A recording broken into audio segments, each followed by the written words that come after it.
এই চুপ চুপ আস্তে, ম্যাম আপনার পার্সেল।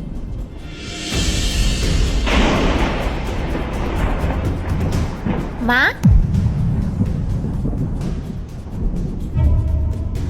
পায়েল, খাবারটা চলে এসছে?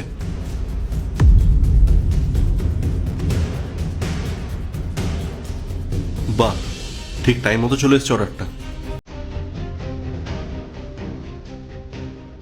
আচ্ছা, এই বাচ্চাটা আপনার সাথে কি করছে? স্যার, ও আমার মেয়ে।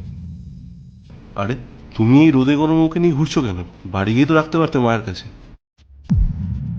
ওর মা আর এই পৃথিবীতে নেই। ওর মাও আমি, ওর বাবাও আমি, আর আমি আর ও একসাথেই থাকি। আসলে ঘরে কোনো খাবার ছিল না, তাই ভাবলাম কয়েকটা ডেলিভারি করে দিই, তাহলে সেখান থেকে যেই টাকাটা পাবো সেটা দিয়ে ওর জন্য কিছু খাবার কিনে আনবো। সরি, আমি বুঝতে পারিনি। তুমি এক কাজ করো, আমাদের ঘরে তো খাবার আছে, সেখান থেকে অল্প কিছু খাবার ওকে খাইয়ে দাও। আরে না না, আপনি শুধু আমাকে আমার টাকাটা দিয়ে দিন, তাহলেই হবে। আরে না না, টাকা তো আমি দিয়ে দেবো। আপনি আসুন না, ভেতরে আসুন। আপনার কথা শুনে খুব খারাপ লাগছে, বাচ্চাটা এভাবে না খেয়ে আছে। আপনি আসুন, আমি খাবার বেড়ে দিচ্ছি। ঠিক আছে, চল মা।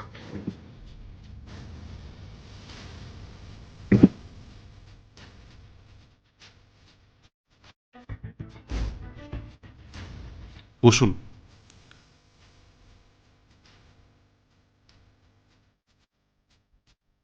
কি নাম ওর? ওর নাম ঋতিকা, ঋতিকা মিত্র। আচ্ছা দাদা, আপনি তখন বললেন ওর মা আপনার সাথে থাকে না, তারপরে বললেন পৃথিবীতেও নেই। ব্যাপারটা ঠিক আমি বুঝলাম না। আপনার যদি কোনো প্রবলেম না থাকে আমি জানতে পারি কি হয়েছে? আমাদের ভালোবাসা কোনো সুতোর বাঁধন ছিল না, ছিল একটা বিশ্বাসের আকাশ। অনেক স্বপ্ন নিয়ে আমরা বিয়ে করেছিলাম, লাভ ম্যারেজ বলে কথা। খুব সুখের সংসার ছিল। আর তারপর এই মেয়েটা আমাদের জীবনে আসলো। আর জানেন, ও আমাদের জীবনে আসার পরে না, আমার মনে হয়েছিল আমাদের জীবনটা এবার পূর্ণতা পেল। কিন্তু যত সময় যাচ্ছিল আমি বুঝতে পারিনি যে আমাদের ভালোবাসা কবে বিরক্তিতে পরিণত হয়েছে।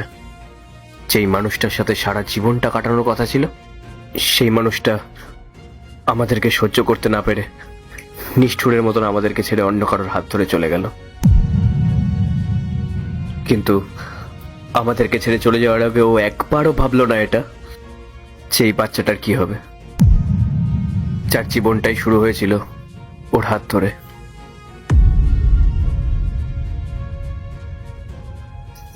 আজ আমি ভাবি যে ভালোবাসাটা কি এতটাই সস্তা, নাকি মানুষের মনের পরিবর্তন এতটাই দ্রুত হয় যে ফেলে আসা সেই স্মৃতি আর সেই বাচ্চার মুখ কোনোটাই তার কাছে মূল্য পায় না।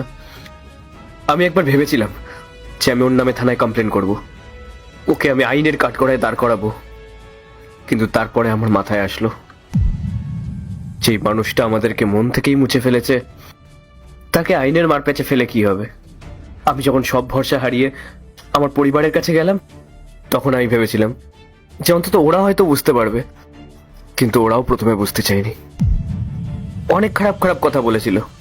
বলেছিল নিজের পছন্দে বিয়ে করেছিলিস তো, এখন আমাদের কাছে এসছিস কি করতে? আর ওনাদের এই কথাগুলো না বুকে তীরের মতন করে এসে বিঁধেছিল। কিন্তু কথায় আছে না, মা তো মাই হয়। এক নিমেষেই সবকিছু ভুলে গেল। তারপর উনি আমাকে আর আমার মেয়েকে বুকে জড়িয়ে ধরলো। জানেন, বাবাও অপমানের জ্বালায় আমাদেরকে অনেক রকমের কথা বলেছিলেন, কিন্তু শেষ পর্যন্ত উনিও আমাদেরকে বুকে টেনে নিলেন। আজ আমি বুঝতে পারছি, পৃথিবীর সমস্ত ভালোবাসার দুয়ার বন্ধ হয়ে গেল, বাবা মার ভালোবাসার দুয়ার কোনোদিনও বন্ধ হয় না। আর তারপর একদিন বাবা মাও এই পৃথিবী ছেড়ে চলে যান। আর তারপর থেকে আমি আর আমার মেয়ে এভাবেই আমাদের দিন কাটাচ্ছি। শুনতেও অবাক লাগে, কিন্তু এটাই হলো আজকের যুগের কঠিন ভালোবাসা। আমি জানি মা মানে হলো ভগবানের আর এক রূপ, যার গায়ে শুধু থাকে নিঃস্বার্থ ভালোবাসা।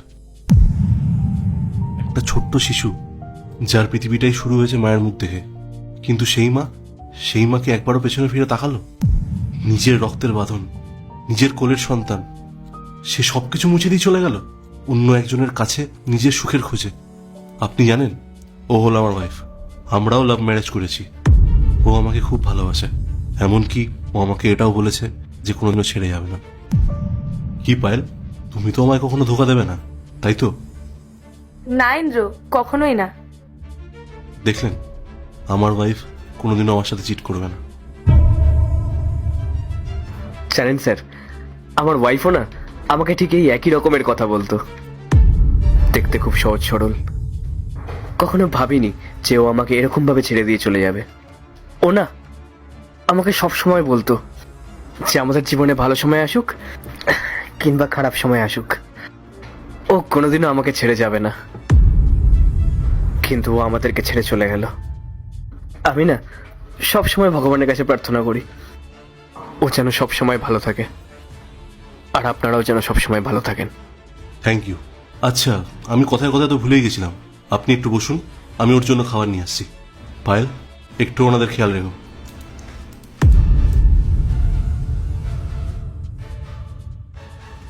কেমন আছো রাহুল? কেমন আছি এটা তুমি জিজ্ঞেস করছো পায়েল? আরে আমি যদি জানতাম না যেটা তোমার বাড়ি, তাহলে আমি ভুলেও এখানে পা রাখতাম না, আর আমার মেয়েটাকেও তোমার ছায়া মারাতে দিতাম না। আরে আমি কি না করেছি তোমার জন্য, আর তুমি কি করলে? আমার কথা বাদ দাও, তুমি তো এই মেয়েটার কথা ভাবতে পারতে। তুমি সেটা না করে তুমি ওকে ছেড়ে দিয়েই চলে গেলে। রাহুল, আমি কি করতাম বলো? আমি যদি ঋতিকাকে আমার সাথে নিয়ে আসতাম, তাহলে ইন্দ্র আমাকে কোনোদিনই বিয়ে করতো না। আমি কোনোদিন বুঝতে পারিনি যে আমার লোভের কারণে তোমার আর আমাদের মেয়ের জীবনটা এরকম হয়ে যাবে। I am really sorry Rahul, আমাকে প্লিজ ক্ষমা করে দাও। ক্ষমা? তুমি কি ভাবছো তুমি অন্য কারোর হাত ধরে খুব সুখে থাকবে? মনে রেখো, মিথ্যের ভিত্তিতে তৈরি হওয়া সম্পর্ক না কোনোদিনও টেকে না। তুমি আমার সাথে যে কাজটা করেছো না, সেই কাজটা ওই দাদাটার সঙ্গে করো না, কারণ উনিও তোমাকে অনেকটা বিশ্বাস করেন। আমি নিজের ভুলটা বুঝতে পেরেছি রাহুল। আচ্ছা রাহুল, তুমি তো একটা ভালো জব করতে, তাহলে সেই জবটা ছেড়ে এই ডেলিভারি বয়ের কাজ করছো কেন তুমি? কি করব বলো, ঋতিকার তো খেয়াল রাখতে হবে, আর এই ডেলিভারির কাজ করতে করতেই না আমি ওর খেয়ালটা রাখতে পারি। আর তাছাড়াও তোমার এসব শুনে কি হবে? তোমার এসব কথা ভেবে লাভ নেই, তুমি তোমার মতন থাকো। ঋতিকা মা, চলো।